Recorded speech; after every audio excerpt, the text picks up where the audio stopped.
প্রিয় ভক্তবৃন্দ, আগামীকাল 14 এপ্রিল 2025 সোমবার চৈত্র সংক্রান্তি। এই সংক্রান্তিতে শিবের গাজন পালিত হয়। গাজন মূলত শিবের একটি ব্রত। এটি পালিত হয় চৈত্র মাসের শেষ 4-5 দিন ধরে, বিশেষত সংক্রান্তির দিন। তাই একে বলা হয় চড়ক গাজন বা সন্ন্যাসী গাজন। শিব ভক্তরা নিজেদের জীবনকে শিবের চরণে এই দিন উৎসর্গ করেন সংযম, ত্যাগ আর সাধনার মাধ্যমে। এই সময় শিব ভক্তরা শিবের বিভিন্ন মন্ত্র জপ করেন আত্মশুদ্ধি ও শক্তি আহ্বান করার জন্য। গাজন পালন করেন ব্রতচারী বা সন্ন্যাসী।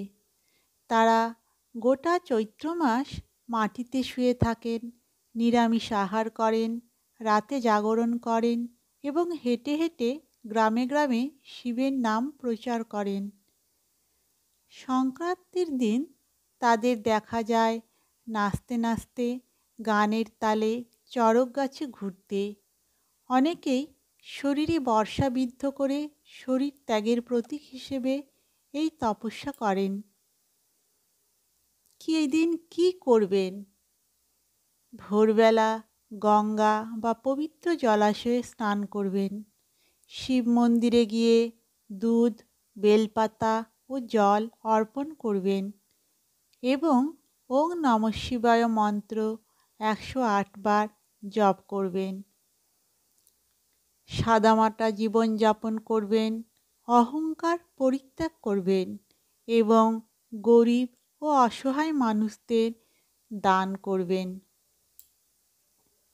কি করবেন না এই দিনে? ঝগড়া, অপবিত্র ভাষা বা রাগের ব্যবহার করবেন না। মদ মাংস গ্রহণ করবেন না। অহংকার ও লোভ থেকে বিরত থাকবেন। অশুচি অবস্থায় পুজো করবেন না। বিনা অনুমতিতে গাজনের অনুষ্ঠানে অংশগ্রহণ করবেন না। চৈত্র সংক্রান্তিতে খাদ্যাভ্যাসও নির্দিষ্ট নিয়মে বাঁধা। এই দিন শুদ্ধ নিরামিষ আহার করার রীতি রয়েছে। সেদ্ধ ভাত, ডাল, শাকসবজি, বেল, আমলকি, ফলমূল, শুক্তো, নিরামিষ তরকারি, নারকেল ও মিষ্টি পান এগুলি গ্রহণ করবেন। যা গ্রহণ করবেন না বা যা খাওয়া উচিত নয় তা হলো মাছ, মাংস, ডিম, পেঁয়াজ, রসুন এবং মদ্যপান। গাজন কেবল ধর্মীয় অনুষ্ঠান নয়, এটি একটি বিশাল সামাজিক মিলন মেলা। চারিদিকে গান, নাটক, পুতুল নাচ, যাত্রা সব মিলিয়ে এক অলৌকিক পরিবেশ সৃষ্টি হয়। চৈত্র সংক্রান্তি আর গাজনের উৎসব আমাদের শেখায় শিবের মতো ত্যাগী ও সহনশীল হতে। আসুন এই পবিত্র দিনে আমরা অন্তরের শুদ্ধি ঘটাই, অহংকার ত্যাগ করি এবং পরমেশ্বর শিবের চরণে আত্মনিবেদন করি। এবার বলুন শিব পঞ্চাক্ষরী মন্ত্র 28 বার বা 108 বার। ওং নমঃ শিবায়, ওং নমঃ শিবায়, ওং নমঃ শিবায়। হর হর মহাদেব, হর হর মহাদেব, হর হর মহাদেব। ভক্তবৃন্দ, আজকের মতো ভিডিওটি এখানেই সমাপ্ত হলো।